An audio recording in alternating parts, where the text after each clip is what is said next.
यदा यदा हि धर्मस्य ग्लानिर्भवति भारत अभ्युत्थानं धर्मस्य तदात्मानं सृजाम्यहम् परित्राणाय साधूनां विनाशाय च दुष्कृतां धर्म संस्थापनार्थाय संभवामि युगे युगे। मैं वृक्षों में वृक्ष पीपल हूँ, मैं वृक्षराज हूँ। मेरा सारी दुनिया लोहा मानती है। मैं दुनिया को दिन रात संजीवनी प्रदान करता हूँ। मैं पार ब्रह्म हूँ। मैं ब्रह्म मुहूर्त का प्रतीक भी हूँ। मैं ब्रह्मा रूप में इस सृष्टि को पैदा करने वाला हूँ। मैं विष्णु हूँ। विष्णु रूप में मैं सृष्टि को चलाने वाला हूँ। जब जब धर्म की हानि होती है तब तब मैं इस पृथ्वी पर प्रकट होता हूँ, अर्थात अवतार लेता हूँ। मैं शिव हूँ। मैं शिव रूप में इस सृष्टि का कल्याण तथा संहार करता हूँ। दोस्तों, मैं आज आपको पीपल पूजा का आत्मिक एवं आध्यात्मिक तथा वैज्ञानिक रहस्य बताने जा रहा हूँ। जो व्यक्ति इसकी शरण में जिस भाव से आता है वह उसी भाव को प्राप्त करता है। इसकी शरण में जाने से व्यक्ति ज्ञान प्राप्त करता है। इसमें ज्ञान की गंगा अनवरत रूप में बहती रहती है। वह व्यक्ति काम, क्रोध, लोभ, मोह, अहंकार आदि चीज़ों से मुक्त हो जाता है। वह व्यक्ति ज्ञानी ध्यानी हो जाता है। सारा संसार उसे एक कुटुंब समान लगता है। वह सबका प्रिय हो जाता है तथा सब लोग उसकी अधीनता स्वीकार करते हैं। वह सर्वधर्म समभाव के सिद्धांत को मानता है, सबका भला चाहता है। उसके शरीर में स्थित 9 द्वार तो खुलते ही हैं, लेकिन यह बोधि वृक्ष उसके 10वें द्वार को खोल देता है, जो ज्ञान का द्वार है। व्यक्ति आत्मिक तथा आध्यात्मिक उन्नति के शिखर पर पहुंच जाता है। उसका यश सारे संसार में फैलता है, क्योंकि यह पेड़ व्यक्ति को दैहिक तथा दैवीय दोनों प्रकार की शक्तियों से भर देता है।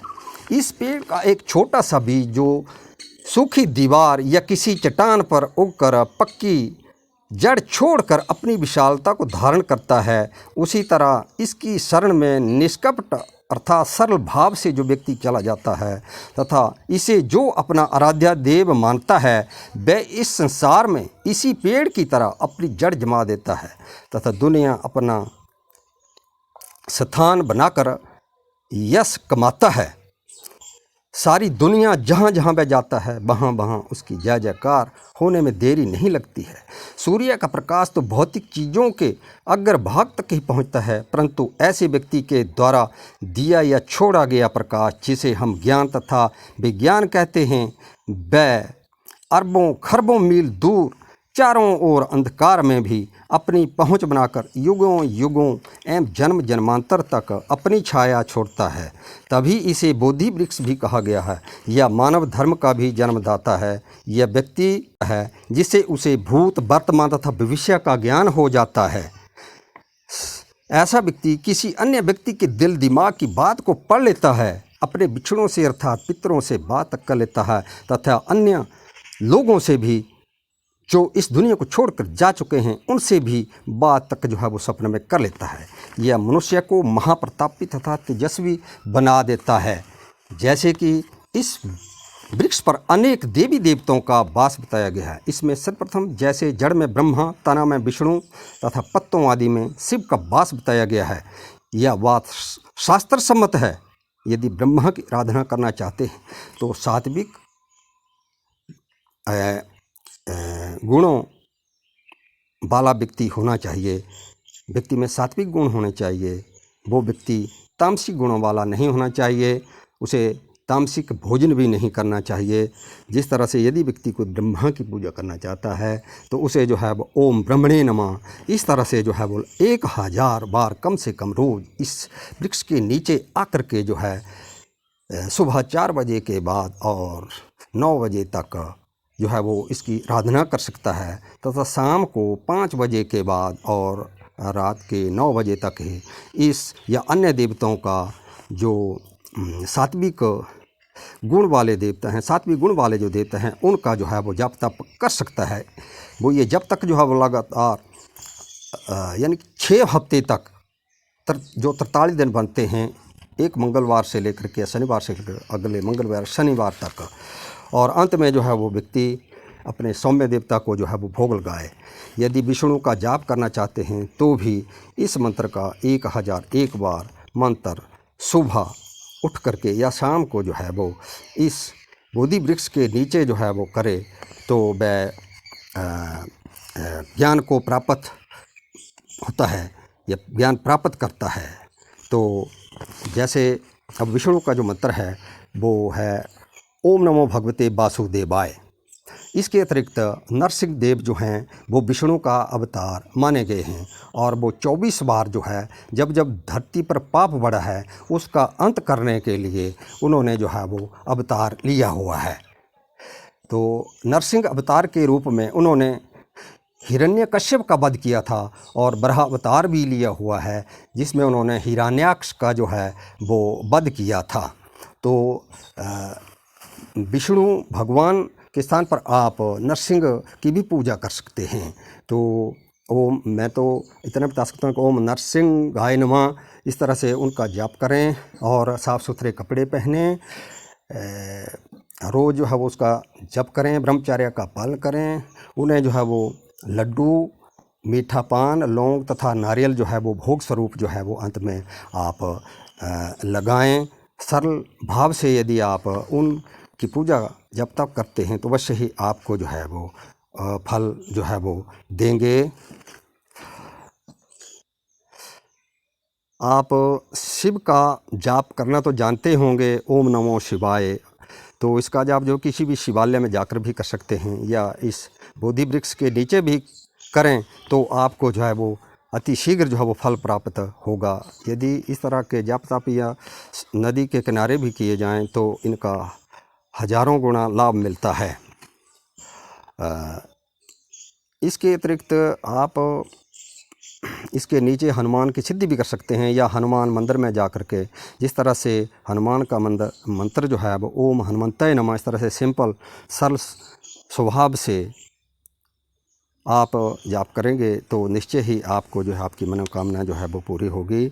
आप राम का नाम भी जो है वो साथ साथ यहाँ पर जपें, क्योंकि ये राम के अनन्य भक्त हैं। तो राम का नाम लेने पर भी अति प्रसन्न होते हैं। तो हनुमान जी को जिस तरह से लड्डुओं का भोग पसंद है, इलायची भी ने जो है वो भेंट आप कर सकते हैं, और धूप अगरबत्ती भी आप जलाएं।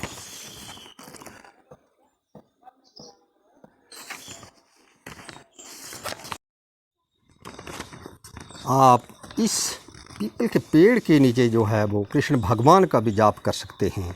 और जिस तरह से महामृत्युंजय मंत्र, जिस तरह से किसी व्यक्ति को अकाल मृत्यु का भेष आ रहा हो तो वो भी जो है वो इस मंत्र का जो है वो यहाँ पर जाप कर सकता है। जिस तरह से ओम हूँ जूसा, ओम भूर्भुवस्सुवः, ओम त्र्यंबकम यजामहे सुगंधिं पुष्टिवर्धनम् उर्वारुकमिव बन्धनात् मृत्युर्मुक्षीयमामृतात् स्वाभुवा भू ओम स जू हूँ ओम। तो इसका जो है वो जाप करके हवन आदि अंत में कर सकते हैं। तो इस बारे में आप अपने ब्राह्मण किसी से जो है वो जप तप करवा सकते हैं। गायत्री मंत्र का भी आप स्वयं जाप कर सकते हैं। नवग्रह शांति पाठ भी स्वयं कर सकते हैं। इसके नीचे ब्रह्मा मुरारी स्त्री पुरांतकारी भानु शशि भूमि सुतो बुधश्च गुरुश्च शुक्र शनि राहु केतवे सर्वे ग्रहा शांति ग्रहा भवन्तु। और इस तरह से आगे जो पहाड़ों के बादशाह हैं, उत्तर भारत के जो हिमालय की गोद में बसे जितने भी क्षेत्र हैं वहाँ पर पहाड़ों के बादशाह की भी पूजा की जाती है। तो उसकी पूजा भी आप यहाँ पर जो है वो कर सकते हैं। इसके अतिरिक्त उसका एक भाई भी जो काला के नाम से जाना जाता है, जो स्त्रियों के पास अति शीघ्र जो है भक्ति करने पर आ जाता है और उस व्यक्ति को भूत भविष्य का भी जो है वो ज्ञान हो जाता है। बहुत ही खतरनाक देवता भी है ये। इसके अतिरिक्त आप नवदुर्गा जो सात्विक देवता हैं उसकी पूजा आप यहाँ इसके नीचे भी कर सकते हैं और घर में भी आप स्वच्छ स्थान पर जो है वो स्वच्छ रह करके कर सकते हैं। माता अति शीघ्र जो है वो प्रसन्न होंगी। और धन की अगर आपको कमी आ रही है तो आप धन प्राप्त करने के लिए जो है वो यहाँ पर या घर में जो है आप ये मंत्र जपें, ओम धन संपदा दायिनी श्री महालक्ष्मी नमो नमः। चामुंडा का भी आप जाप कर सकते। ओम ऐं ह्रीं क्लीं चामुंडा ये बिच्चय, तो 11 बार या 101 बार इसका आप जाप कर सकते हैं। तो इसके अतिरिक्त कुछ शास्त्रों में तंत्र भी बताए गए हैं। यदि आप शनिवार को पीपल की जड़ में दीपक जलाएंगे, यानी कि सरसों के तेल का दीपक जलाएंगे, तो आप को जो शनि साढ़े सती चली हुई है, शनि की ढैया चली हुई है, तो वो जो है वो शांत होगी। इससे जो है वो यदि दुश्मन भी आपको सता रहे होंगे तो वो दुश्मन भी जो है वो शांत हो जाते हैं। सारी विघ्न बाधाएं तथा विपत्तियां जो हैं वो दूर हो जाती हैं। तो इस तरह यदि आप 21 या 43 दिन तक एक मंगलवार से लेकर के मतलब 6 हफ्ते में 43 दिन हो जाएंगे, तो यदि आप लगातार दीप जलाएंगे तो आपकी जो सारी मनोकामनाएं, विघ्न बाधाएं, विपत्तियां हैं वो दूर हो जाएंगी।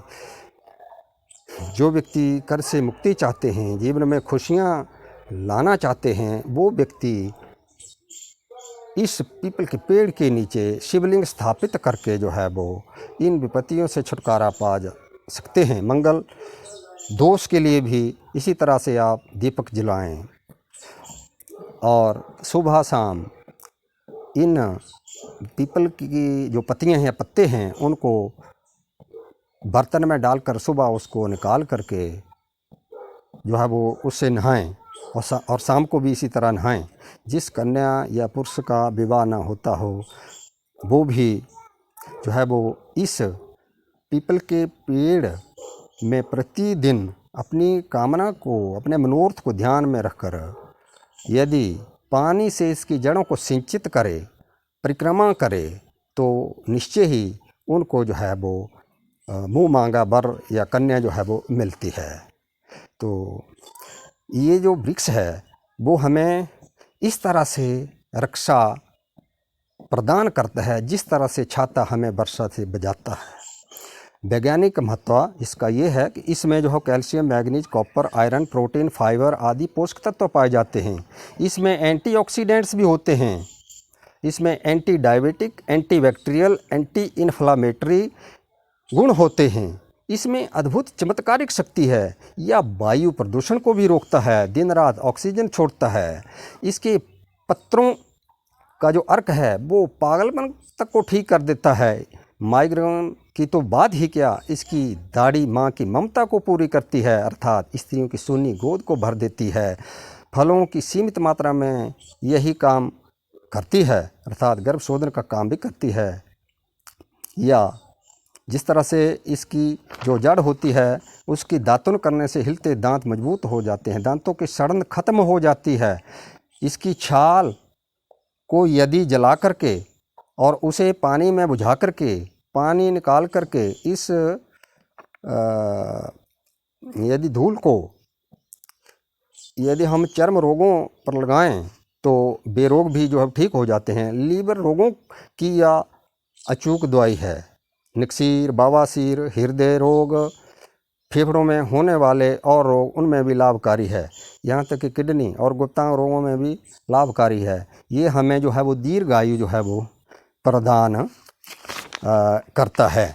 तो मैं आपको ये बताना चाहता हूँ कि किस तरह से हम जो है वो इसकी जो है वो पूजा अर्चना जो है वो हम करेंगे। तो सर्वप्रथम हमारे पास जो है वो ये इस तरह की सामग्री होनी चाहिए।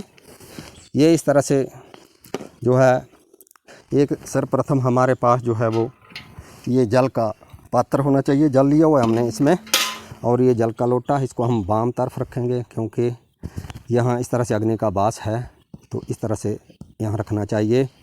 और हमारे पास जल सिंचित करने के पश्चात हमारे पास ये धागा भी होना चाहिए। फिर तत्पश्चात मतलब ये जनेऊ डालेंगे हम स्नान कराने के पश्चात। फिर हम ये टीका लगाएंगे, ये जो कुमकुम है। यहाँ पर हम धूप भी, यहाँ पर हम धूप जलाएंगे।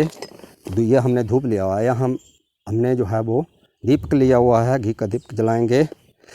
ये घंटी है और ये कुशा ली हुई हमने, ये शंख लिया हुआ है। और आपको जो है वो रुद्राक्ष, तुलसी या बैजंती की माला जो है वो आपको चाहिए। फूल चाहिए आपको। हाथ में बांधने के लिए जो है वो ये कलेबा भी चाहिए। और चढ़ाने के लिए इस तरह से जो है वो हमारे पास जो है वो ये प्रसादा भी चाहिए। ये प्रसादा भी हमें जो है वो चाहिए, इस तरह से चाहिए। तो अब मैं जो है वो इसकी 3 या 5 या 7 बार जो है वो परिक्रमा करूँगा जो है।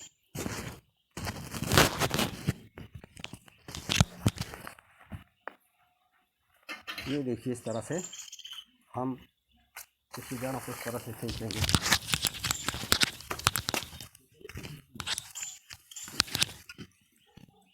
ये इस तरह से दोनों हाथों से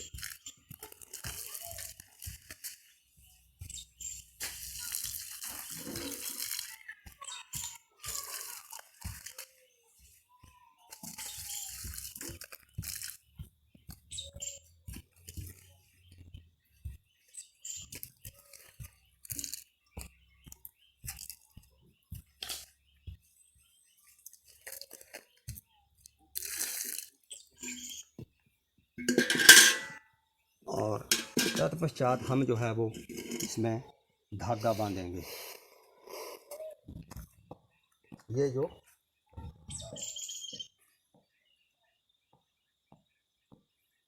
इस तरह से ये धागा जो सूती धागा जो होना चाहिए हमारे पास।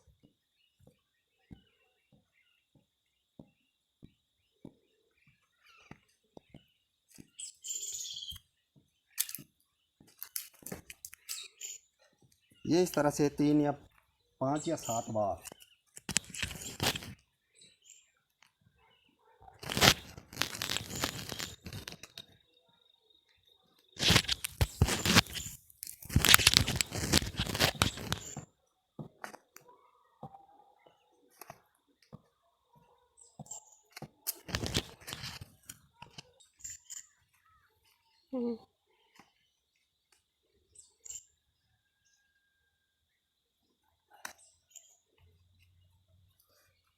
इस तरह से हमने जो है वो 3, 5, 7 बार जो है वो ये जो है वो इसको जो है वो सूती धागा जो है वो बांधना है। अब इसके पश्चात हम जो है यहाँ अपने देव को जो है वो यहाँ ये टीका लगाएंगे। ये जो हम यहाँ पर जनेऊ बांधने के बाद टीका लगाएंगे इस तरह से, और स्वयं भी हम टीका लगाएंगे यहाँ पर।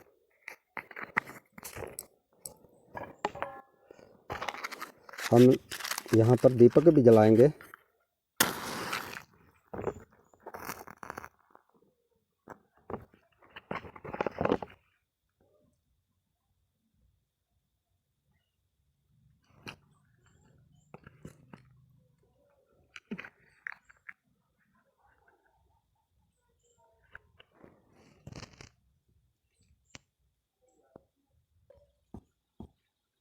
हम यहाँ पर फूल भी चढ़ाएंगे और अपने हाथ में ये कलेवा भी ये बांधेंगे, कंगन। यहाँ पर हम लगभग 3 फेरे जो है वो इसके इस तरह से जो हम लगा लेंगे।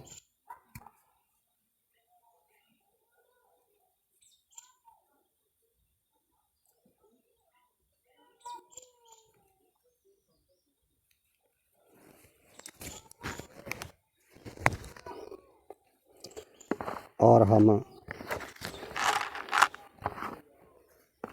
इस तरह से यहाँ पर भेंट स्वरूप जो है, यहाँ पर एक डिबिया रखी हुई है, यहाँ पर हम ये भेंट भी जो है वो बाबा जी को जो है वो ये चढ़ाएंगे। और यहाँ पर जैसे और भी भेंट जो है वो यहाँ पर हम चढ़ाएंगे। यहाँ पर जो है वो ये चौकी भी चढ़ाई गई है, चौकी भी, और इस तरह से खड़ाऊँ भी चढ़ाते हैं। तो हम कोई झंडी भी इसको लगाई जाती है, कोई इस तरह से ना हो तो यहाँ पर जो है वो भेंट स्वरूप जो पैसे भी जो है वो चढ़ा देने चाहिए। तो इस तरह से जो है वो फिर हम ये हमारे पास ये जो है वो इस तरह से हम प्रसादा भी जो है वो यहाँ पर चढ़ा देंगे। इस तरह से लगभग 3 बार अपने आराध्य देव का स्मरण करते हुए इस तरह से फिर हम अपना जप तप जो है वो इस माला से करेंगे। और मैं तो आपको बता रहा हूँ विधि, तो फिर हम क्या करेंगे, हम जो है फिर शंख जो है वो बजाएंगे।